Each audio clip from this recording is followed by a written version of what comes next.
My name is Jeff Morgan. I am here in Grapevine, Texas at the Gaylord Texas Resort, and I am have the privilege of being with Dr. Darrell Angle. So, where are you from originally? I'm originally from a small town in the Midwest, just north of Kansas City, Missouri. Okay, but you didn't live your whole life there. You were up in the Oregon area for a while, is that correct? Yes, spent 30 years in the Portland, Oregon metro area. Okay, and what, yours is a very interesting story. It's a story that we haven't heard in the past. And we'll talk about your book in a few minutes here. Sure. But, so tell us a little bit about your background, what you were doing, how you got involved in this whole thing, kind of against your will from what I understand. Absolutely. So I moved to Portland, Oregon to do residency training at their health science center, and then started a practice on the east side of town. When I started the practice, I met a lady. We ended up getting married. We had one child, natural birth, and then 3 years later, we had another child conceived but miscarried to a genetic defect called trisomy 18. Okay. What Bella Santorum has, I believe. Yeah. I've heard of. Anyway. Unfortunately, is a situation where that trisomy 18 was lethal. Right. Leading to the miscarriage. Right. And then we started the process of having another child through in vitro fertilization. We went to fertility specialists in Portland, and out of the treatment, 9 human embryos were created. Okay. The first attempt to have a child, 3 were placed. None of them took. Okay. And after those failed, we went into a very tumultuous situation which ended up in a divorce proceeding. Okay. Can I ask you, when you talk about the tumultuous situation, was it because of the stress that was accompanying the miscarriages, or? Yes. Any time a couple begins to engage in having a child through in vitro fertilization, it's an emotionally intense situation. Right. On top of that, originally before the failure of the pregnancy, it looked like it was going to be twins, which leads to a hyperhormonal blood level of progesterone. Okay. And when it failed, that hormone level crashes. Okay. Which leads to all sorts of stressful and emotional reactions. Yeah, that's very interesting you say that, because I know of another case here in Texas where there was in vitro fertilization. There were twins. The twins were born, but it led to some other stuff as well. So I'm not familiar with this so much. So continue on with it. Well, you know, a lot of people are familiar with the term postpartum depression. Right. But it's kind of postpartum depression in hyperdrive and on steroids all at the same time. Wow. Okay. And so everything flips upside down. Okay. And much to my surprise, after coming off after work one night, I was handed divorce papers and 2 pairs of clothes and told that I couldn't go home. And who handed this to you? Some off-duty county sheriffs. Wow. 2 big burly fellows. My staff was walking out with me at the time, and they all broke down just bawling right in the parking lot. Wow. Anyway, so I called my business attorney, and it became a holy war that lasted 2.5 years. Wow. So let me ask a question then. The divorce proceeding, the divorce papers, it was something that was completely caught you off guard. Absolutely. Something that my understanding is it's something that you did not want. Correct. Okay, so, and are there any protections in a situation like this? Because here you're being basically treated like a criminal in a sense. You're being told you can't go back to your home. I'm assuming at that point then you can't see your children. Right. Maybe you have to put a freeze on your checking accounts or something. I don't know how all of this stuff works there, but go into a little bit of those details too. Well, I mean, every situation's different. I was told I couldn't see my child. I was told I couldn't go home.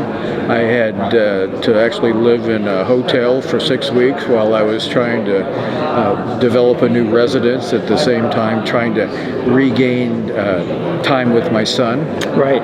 And and it went on and on and on. It became a very aggressive, confrontational, unnecessary high conflict circumstance. Right. Fueled by a divorce attorney, or was it just? Oh, definitely fueled by a divorce attorney. The original presentation during the separation was an amazing amount of money requested per month.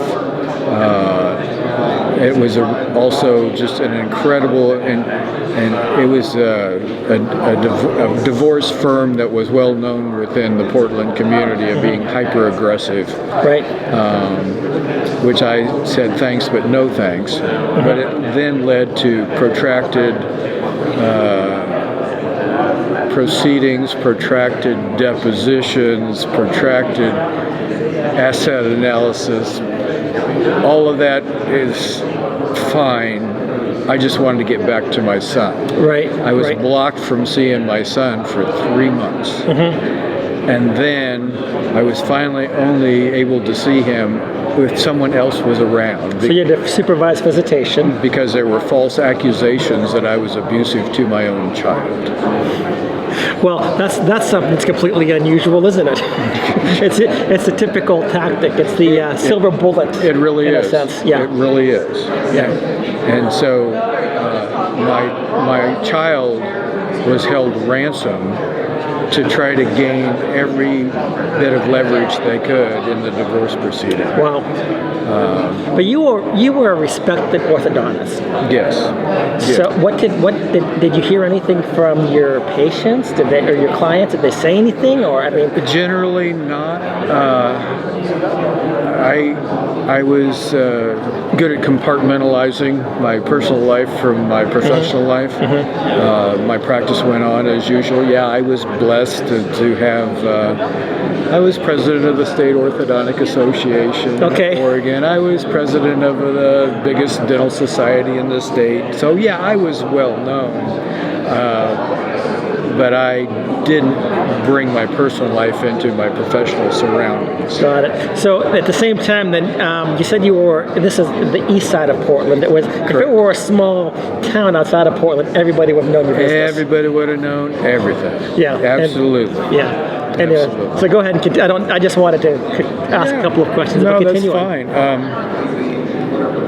So anyway, after 2.5 years, all of the parenting, and we had to go through psychological evaluations to see who the proper. Anyway, it boiled down to, in terms of parenting, the standard agreement for a divorce situation. Yeah. And tell me, what is a standard agreement up there? The standard agreement is it's typically a 60-40 split between parents.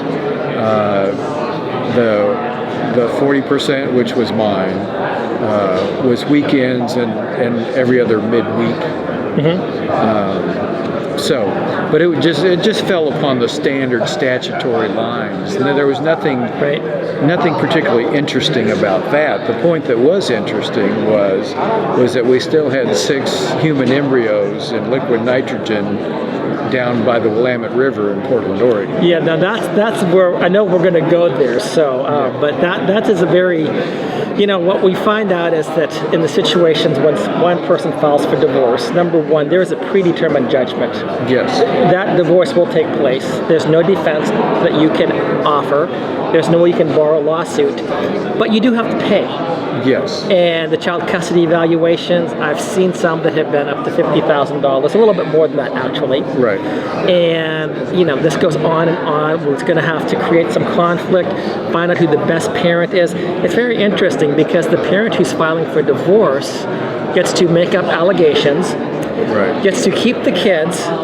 You've got to pay. You probably had to pay some type of spousal support at the same time. Correct. And you don't get to see your kids. Right. So the divorce system, what I've said, and we're going to get back to this in just a moment here. Of course. But the divorce system, to me, it's very tyrannical. I think it is one of the most abusive